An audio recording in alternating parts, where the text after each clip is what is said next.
bagaimana Sirekap itu luar biasa. Dia kacau, diperbaikin ratusan ribu kali, tapi tetap saja kemenangan 58% itu nggak berubah. Tiba-tiba hal yang kacau ini confirm sama dengan berjenjangnya. Masuk akal nggak? Sesuatu yang kacau bisa confirm dengan berjenjangnya.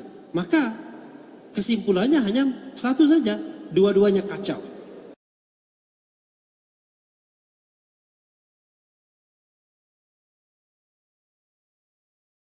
Menakar soal peluang kubu 01 Anies Baswedan Muhaimin Iskandar dan kubu 03 Ganjar Pranowo Mahfud MD memenangkan permohonan sengketa hasil Pilpres di Mahkamah Konstitusi yang akan diputuskan tanggal 22 April 2024. Bila melihat proses persidangan di Mahkamah Konstitusi dan para saksi serta saksi ahli yang dihadirkan oleh tim hukum 01 maupun tim hukum 03, peluang untuk menang atau dikabulkannya permohonan kubu 01 maupun kubu 03 ada. Kansnya tetap ada, meski sangat tergantung pada dinamika di internal para hakim MK. Apalagi saksi dan ahli yang dihadirkan termasuk keterangan para menteri, mengerucut pada dalil-dalil yang diuraikan oleh tim hukum Anies Baswedan Muhaimin Iskandar dan Ganjar Mahfud selaku pemohon perkara ini. Kemungkinan 8 orang hakim MK tidak bulat memutuskan perkara ini. Bisa jadi ada yang dissenting ataupun concurring. Sikap hakim bisa terbelah dalam menangani sengketa hasil Pilpres ini. Apalagi putusannya itu masih berkembang dengan posisi MK yang selama ini mengambil sikap lebih banyak mendukung kepentingan politik rezim. Jika misalnya MK berupaya mengakomodir permohonan Anies Muhaimin dan Ganjar Mahfud, Hakim Konstitusi tidak akan banyak signifikan mengubah situasi. Atau kecenderungan itu akan sangat terbatas sekali. Namun kita berharap para hakim MK akan memutus lebih adil dan tidak berpihak pada suatu kepentingan tertentu. Kita minta MK kembali ke hitonya sebagai the guardian of the constitution, sebagai pengawal penjaga konstitusi. Jadi kalau kita lihat putusan pertama Pilpres tahun 2004, MK sudah jelaskan dalam putusan Wiranto dan Salahuddin Wahid yang meminta MK tidak terhalang untuk melihat atau memproses hal-hal yang sifatnya kualitatif. Jadi kalau misalnya yang sono bilang salah kamar, ya kan? Yang sono bilang ini tidak sesuai dengan hukum acara yang berlaku secara universal.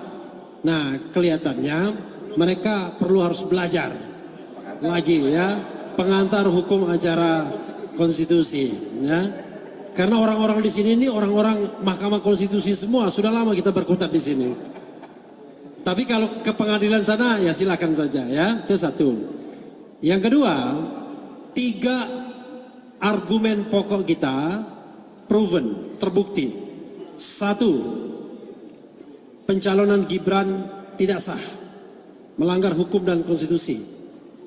Dan itu sudah dikonfirmasi dengan ahli. Dan mudah-mudahan logika ini akan diperkuat lagi dengan pemanggilan DKPP dan lain sebagainya. Yang kedua, soal bansos, proven.